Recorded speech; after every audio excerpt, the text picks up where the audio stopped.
At 94, Clint Eastwood doesn't talk much about death.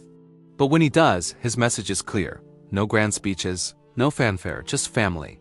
He's never publicly listed who he wants or doesn't want at his funeral.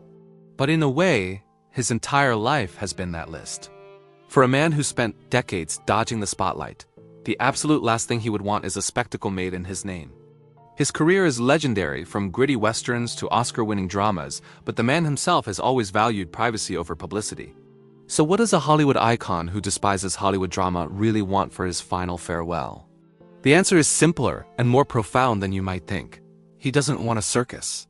He wants a quiet moment of reflection for those who genuinely knew him. It's not about the famous faces or the grand tributes. It's about honoring a life lived on his own terms, away from the noise and the cameras. The story of his final wishes reveals more about the man than any of his films ever could.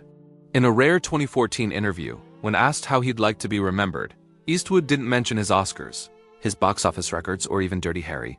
He simply said, "I hope people say I showed up, that I did the work, that I was decent to the people around me." It is a testament to his blue-collar work ethic, the idea that what matters is the effort you put in and how you treat people along the way. And about his funeral, a close friend once revealed his mindset. If I'm gone, don't make a show of it. Have a drink. Tell a story. Then get back to work. That's the Eastwood way in a nutshell. Legacy isn't about stone monuments or flowery eulogies. It's about the work you leave behind and, more importantly, empowering the people you love to carry on with their own lives. He sees a funeral not as an end, but as a brief pause before the next chapter begins for everyone else. If Eastwood has a funeral, it won't be at a star-studded cemetery like Forest Lawn. It'll be in his beloved Carmel on a quiet afternoon with the sound of the Pacific in the distance. The guest list will be small and deeply personal. His 8 children will be there: Kyle, Allison, Scott, Catherine, Francesca, Morgan. And his 2 very private daughters, Kimber and another whose name he has protected for decades.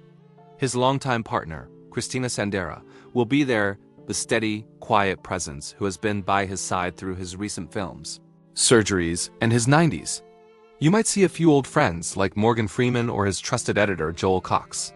Maybe even the bartender from the Hog's Breath Inn, a place that holds years of memories.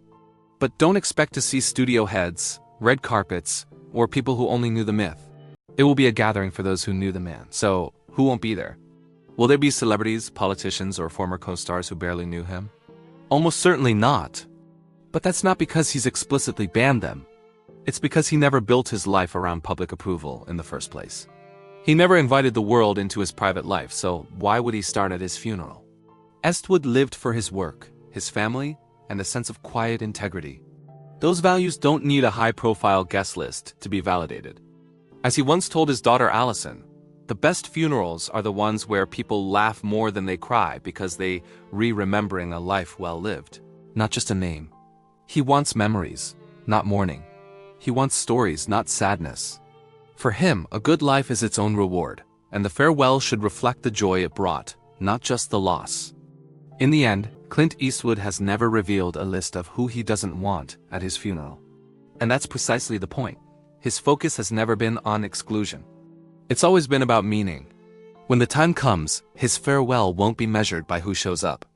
It will be measured by the silence that follows. The kind of profound quiet that only a true legend leaves behind. It's a legacy not of noise, but of impact. If this honest look at a legend's final wishes moved you, please like this video and subscribe. Join us for more stories that honor the truth behind the icons. Thanks for watching.